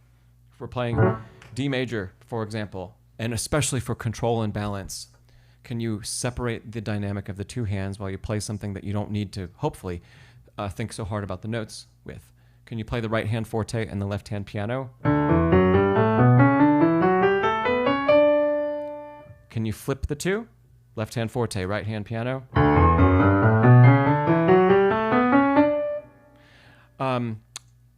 Can you play different articulations between the hands? Let's say, can you play legato with the left hand and detached with the right hand? Can you flip that around? Can you play a crescendo with both hands going up and down? Starting pianissimo, reaching fortissimo, let's say just 2 octaves, and then going back to pianissimo. I didn't get there fast enough. Pianissimo?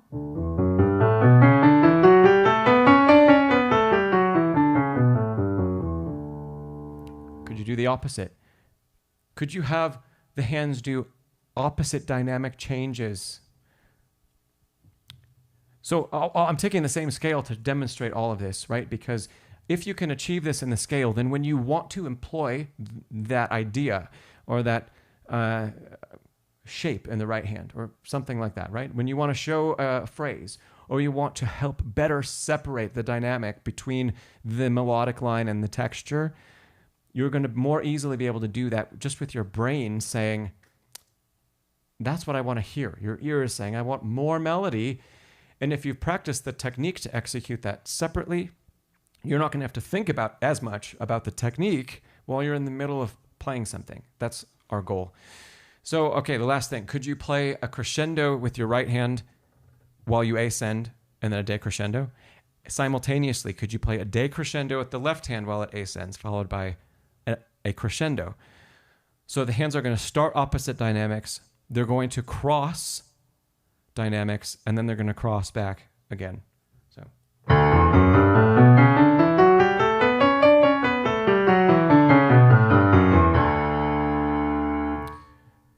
Okay.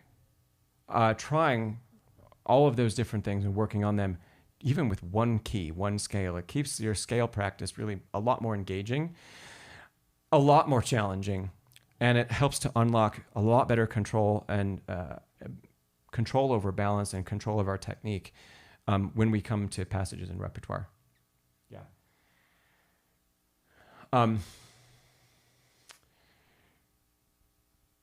Cyanten, if you have a follow-up question, happy to take it.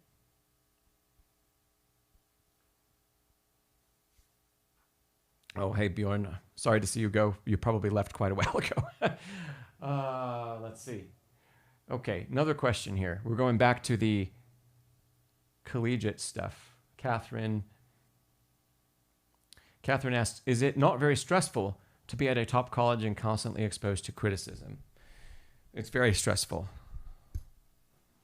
Yeah.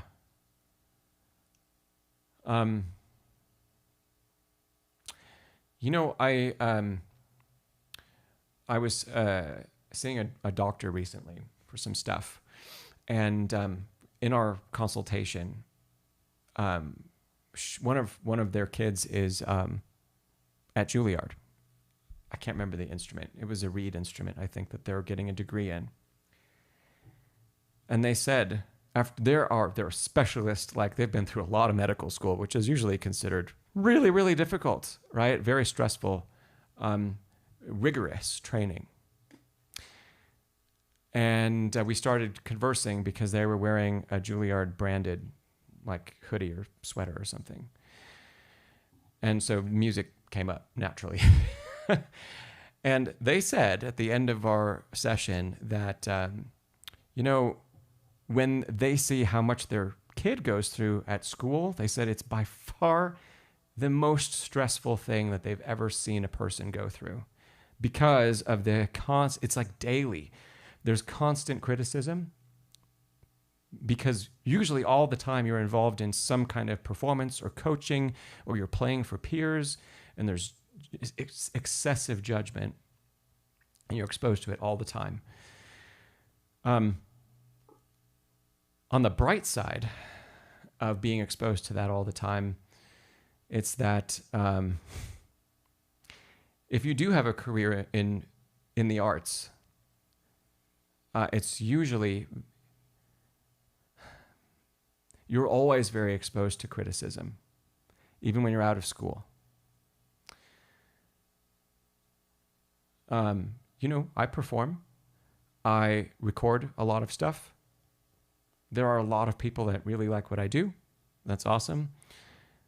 I get some really obnoxious, sometimes downright mean comments occasionally, sometimes on this channel, sometimes on my other one. I've gotten some albums reviewed, and one reviewer will say glowing things about an album, and another one will just be full of really harsh criticism. So it's a part of life. And the good thing about being in an environment like that is it really helps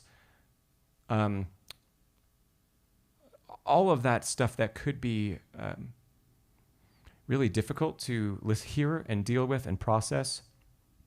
You get so much of it all the time that you gain the ability to let things slide off your back. Like, it's no big deal. And that's exceptionally important if you want a career in the arts, because art is so objective in the first place. And everybody's got an opinion on what they think is good art and what isn't.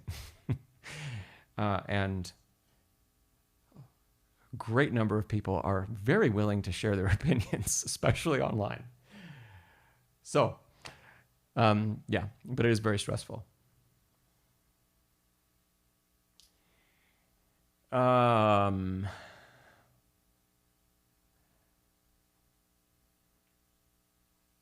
Oh, great. Cyantin, let me come back to your follow-up. I will in just a second. Piki, you asked, which path is best for learning piano? Learning to read music first, or play by ear, completely avoiding sheet music?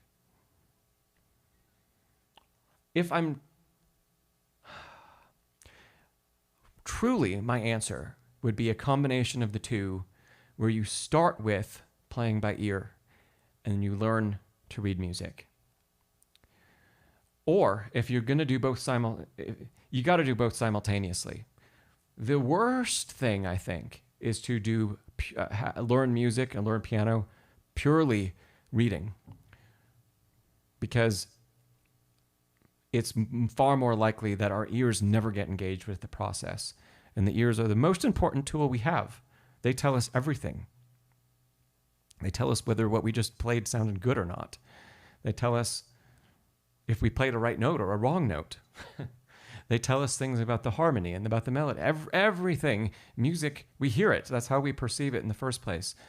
So learning to listen is super important. So if I had to only choose one of the two that you gave, I would say play by ear completely. And if you get really good at that, you can still play all of the classical masterpieces, because your ear training is going to become so deep and well understood that you're going to be able to pick out brilliant masterworks by the greats, and you would be able to play them by ear, and you wouldn't need the sheet music. Yeah. Truly, here's another way to think about this for everybody. Having sheet music for a piece that you'd like to learn is almost like having a cheat sheet to help you get started. But that's all it is. It's only a help to get started, because really making the music has relatively little to do with what's on the page.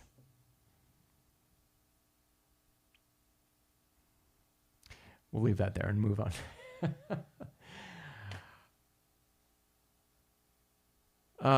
Let's see. Tagan, best Chopin etude to start with. You're thinking of Opus 10, number 9. Your level's around ABRSM grade 6 or 7.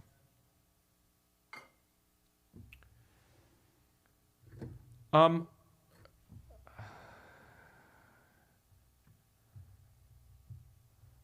think I've got a different recommendation for you.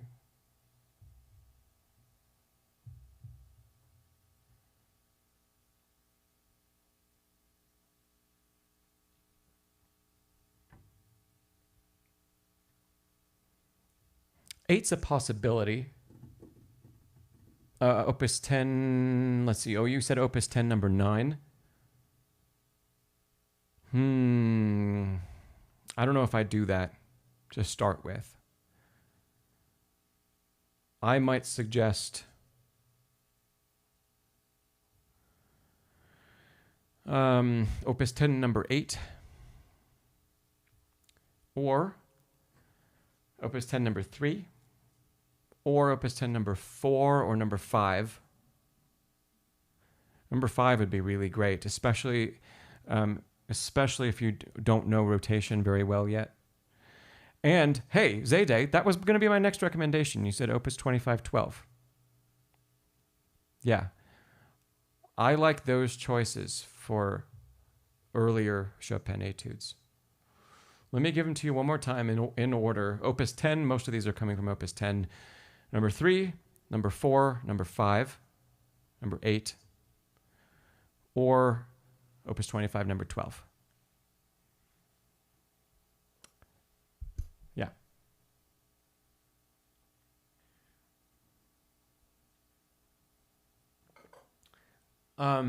Yeah, absolutely. My pleasure.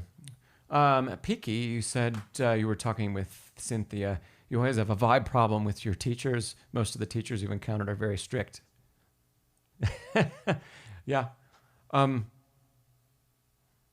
That's common in the field. But I think there are a number of my private students that are here, and I think they would tell you I am accommodating, yet I'll push you in the right ways. Yet I understand, life is challenging, and there's a lot that goes on in just getting through every day. So, okay. Cyanten, you said, sometimes you struggle to create a rounded sound during jumps, and when you focus harder, there's tension. Does that improve with time? I would take some time, if you're working on jumps, to, if the sound is becoming brittle and harsh, that's probably because you're doing a lot of pulling with the forearm and maybe even the upper arm to get the hand, to go somewhere else, where you're kind of wrenching it over in a direction forcefully. And so what I would do is spend some time slow enough that you can feel a complete release of that tension. So if this is just an octave, for example, and if we look, you could probably see it pretty well with that camera. Look at how, when I travel, how relaxed the mechanism is. Okay. Then we also want to spend a little bit of time thinking about, well, what's the trajectory of the wrist and the arm as you navigate that? And different leaps are going to need to be approached in slightly different ways. But probably the issue with too harsh of a tone is that we're getting locked because of your desire to get there much faster or as fast as possible. We're locking everything up and not allowing it to be free. So slowing down is part of it. Only slow down to the point that you have to in order to feel that complete release. We don't need to go extremely slowly unless you have to in order to feel it in the first place. So we want to be aware of how it feels and choose the tempo to approach that's going to release that tension without being overly slow, because we don't want to detach the speed of the leap completely if we don't have to.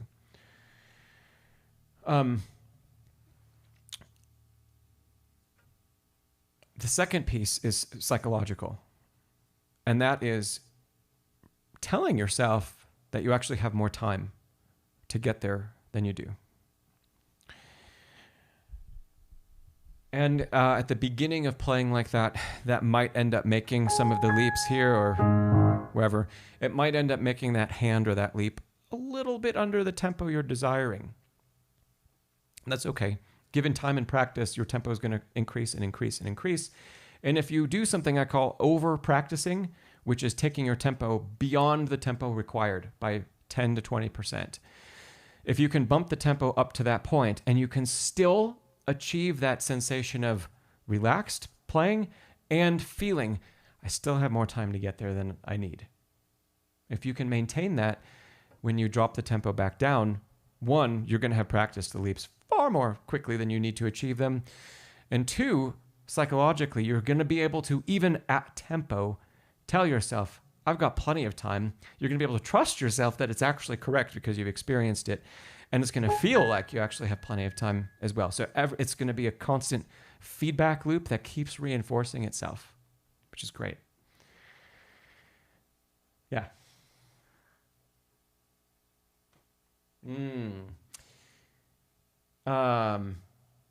Antonio, you said, this was back when we were talking about criticism. You said, harsh criticism is a tool for an artist because even when unwarranted, it helps you see areas of improvement. That depends on who it's coming from, Antonio. If I, like, for example, in my own life, if I get harsh criticism from someone I really respect, then absolutely, I agree with you. If I get harsh criticism from random Joe on YouTube, I'm going to say, random Joe probably doesn't know what he's talking about. And so I have to balance those two things, because at this point, I know that I know enough to know what's good and what's not good, and I have good taste. So I trust that. And if, negative things get said, okay, their taste doesn't align with mine. Fine. But sometimes, especially online, people just dish out criticism. And very often, they wouldn't be able to back it up themselves if you asked them to.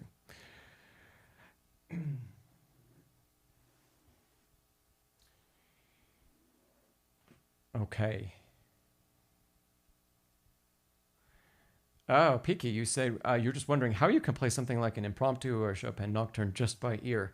That seems impossible. Not impossible. No. In fact, when we slow the process down, right, it's called transcription. So let's say you don't know how to read or write music. But we play by ear. We can figure things out by ear. You'll go basically a bar at a time and figure out what all the pitches are, a beat at a time or a bar at a time. And they'll start to, because you don't have another medium that you use to read or to remind you, you'll do repetitions as you go through, and as you figure each bar out, that'll start to memorize it. And if your ear can remember all of the tones and the combination of tones, you don't have to go back and listen to the original over and over and over again. Your ear will say, oh, I remember how this part went, and now I can figure out how to play it. And basically, that is what transcription is. Transcription is the act of taking music that we hear and only by ear writing something down, whether it's a literal transcription of here's every single note that was played, or say like an arrangement transcription, which I do a lot of, which would be like, okay, I took a piece of music by John Williams that's never been scored for piano, or at least not in a way that sounds great. And so I want to take that music and I want to create a concert version on the piano of it. Well, no score exists, so I can't learn it from a score. I can't go out and get one. So I listen to the orchestration. I transcribe all the notes that I'd like to play by ear. And in the process of doing that, because I'm always at the keyboard experimenting, I'm actually learning how to play it as well. So it absolutely is possible. Thank goodness we live in an era where you can hear a recording of something over and over and over and over again. What's really amazing is when you hear stories about like Mozart, and Mozart could transcribe a piece he heard once. Like he could go to a concert, hear something, go home hours later and write the whole thing out, only hearing it once and having that removal of time, hours of time. That's genius.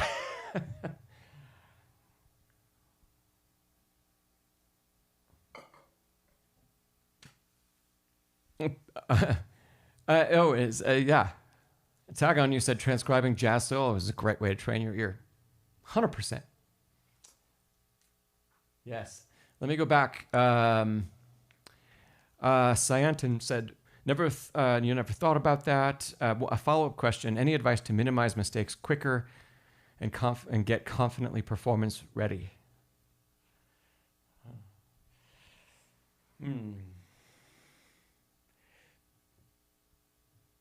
Okay. Let me see. What did you tell us? What level approximately you're playing at? Hobbyist. Oh, grade 3 ABRSM. Okay, I found it. Okay, this is gonna be difficult. But when we learn difficult things, we make great strides, right? Okay. Pretend like when we play a piece of music, we're walking into a dark room. There are no lights. It's pitch black. You can't see anything. Every step that we take into that room, we need to see where we're going, right, in order to take the next step. All of our steps are taken with our fingers at the piano. Every time we take a step forward, every time we play the next beat, our fingers have little flashlights on them, and they shine the way, and we say, I'm not going to take that step forward until I am certain it's okay to go there. That I'm not going to fall down the stairs, or I don't know, something else bad is going to happen. I'm not going to take a step forward until I'm absolutely certain. I don't prescribe this for students when you're first learning because it destroys our sense of rhythm and tempo.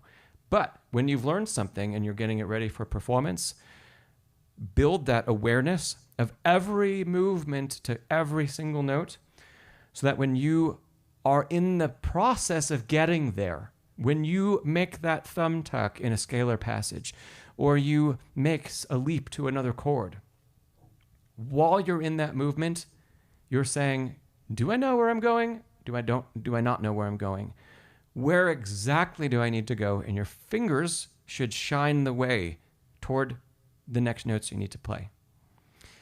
And if you do that and you're aware of that, if you're going to make a mistake and play a wrong note, what your fingers should tell you and what the body should tell you, because we're trying to pay attention to gesture, is that, in the process of moving, I'm not fully sure what it is I'm supposed to play.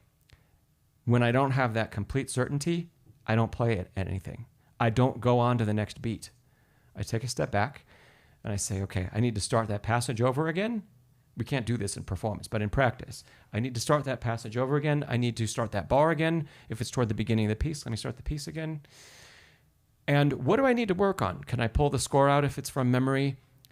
Where do I need to learn that bit just a tiny bit better so that I'm 100% certain that in my movement to the next note is absolutely correct? Ideally, when we do this at a really high level, it becomes, theoretically, impossible to play a wrong note because your brain always stops you before you actually play it wrong. I say theoretically because I don't know if it's truly possible for any human to actually execute it perfectly. But if you can achieve, 95 to 99%, you're amazing.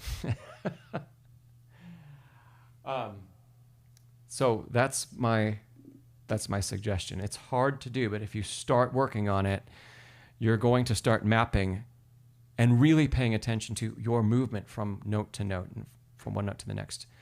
And that's the key to playing with 100% accuracy, right?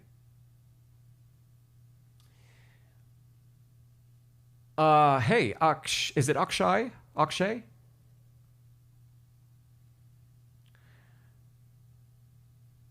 Yeah, let's see. Piki mentioned a couple. Yeah, I've got courses. There's a link down below. I don't have any courses on music theory, but I have courses on practicing and performance of a specific repertoire. And I have a group where we talk about music theory all the time. There's links to all of that stuff down below in the description of this stream. If you really want to learn music theory,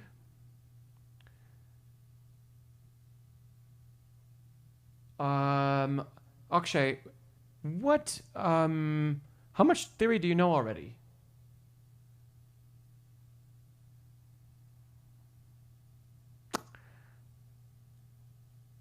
Are you just starting out, or are you looking for specific intermediate or advanced topics? Because I would point you in a couple different directions depending. Oh, I see. You said you had a comment. You said advanced music theory. I see now. You said you've had basic theory until grade 3. Okay. I would take a look at a friend of mine who has a YouTube channel. His name's Frederick Viner.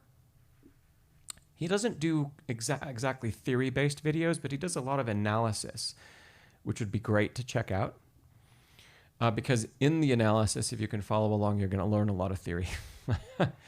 I would also check out, I have a friend whose YouTube channel I think is called Best Music Coach. Maybe it's Best Music Theory Coach. And he has a ton of courses on music theory. The last time I checked in on what he was offering, it was kind of more beginner stuff, but I would check that out. I haven't looked at what he's added to his list of courses, which I think he's got like hundreds. And I haven't looked at his list in maybe 3 years or so, 4 years. So he might have some more in-depth things now for you. Jess, hey, Jess, yeah. You know about Best Music Coach.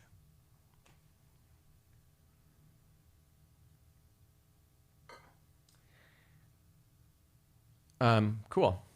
And Akshay, if you want to, if you got specific questions about theory, join my group.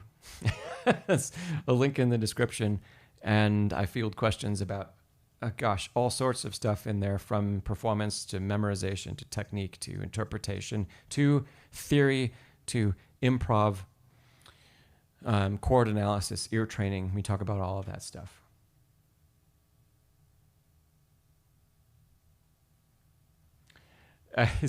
Zayday, you say we need some more quality Morricone? Hint, hint. Okay.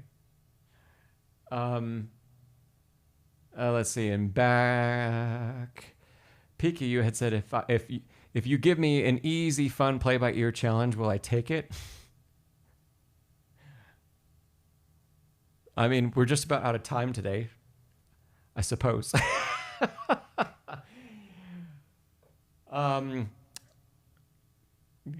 Yeah, hit me with a piece, sure, and I'll do a little bit, just a little bit on it.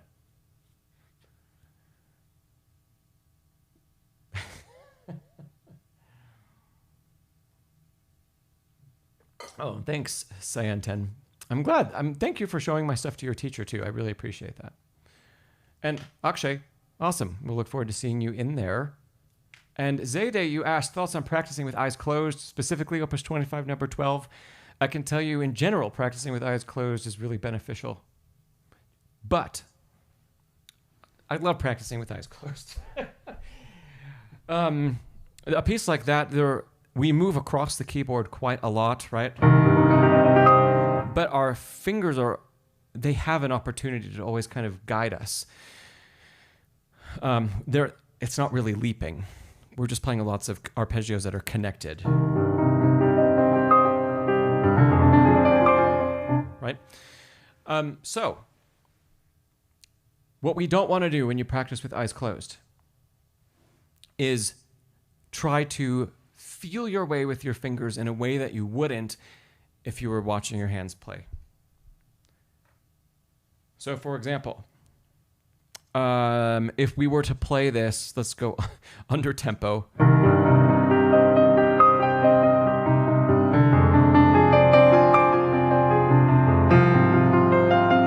And everything is nice and free.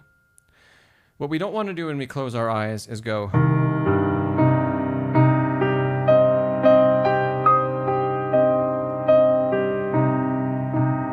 Especially on the cross of octaves. Notice how I'm purposely trying to bring the fingers together and even feel them touch. That's going to be bad and detrimental. Even though our eyes are closed and maybe we're trying to do our best, we want to employ the same feeling of leap and transition. So if we go back, this is going to be interesting not having practiced this at all. But playing, watching, and then playing, not looking. It's a little off, but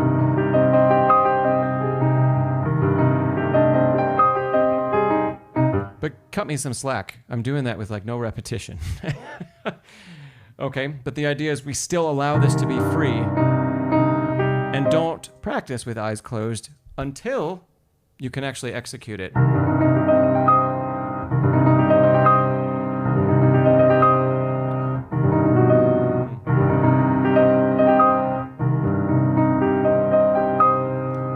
It's starting to feel better, just in those couple repetitions. And the last one I did, when I slowed down, I was able to better pair the gesture that I reinforced with a few quick repetitions and then imitate it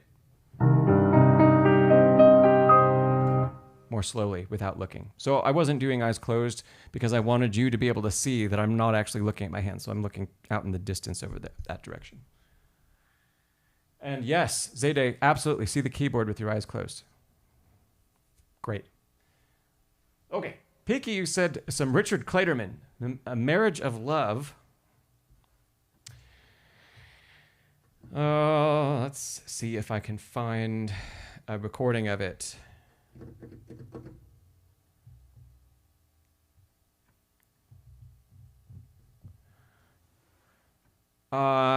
If I might be able to get away with like 5 seconds of playing it on the stream before it gets flagged for copyright.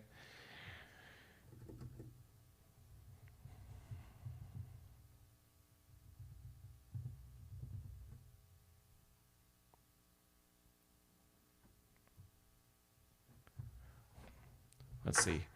I'm not gonna put it through the stream. I'll just put it through the mics. Maybe that'll allow me maybe YouTube will cut me a little more slack for that.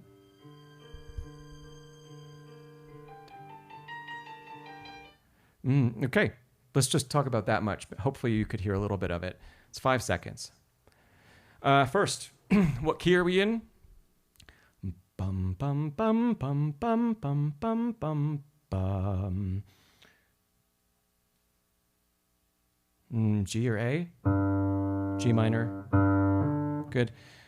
That arpeggio in the left hand. Bum, bum, bum. So 10th. The strings were playing a high tonic.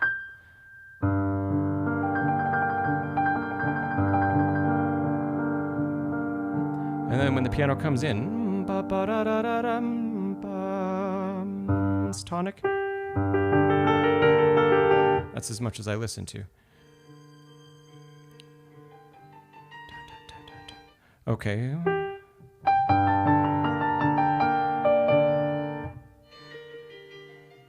Where's the next chord?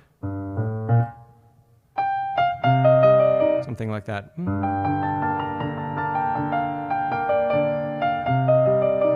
Something like that.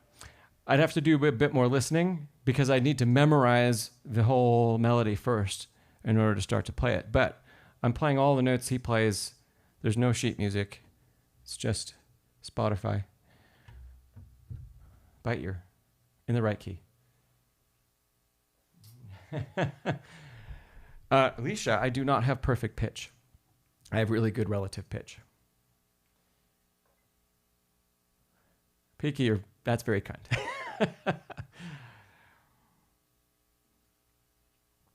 I have a lot of practice of doing stuff like that.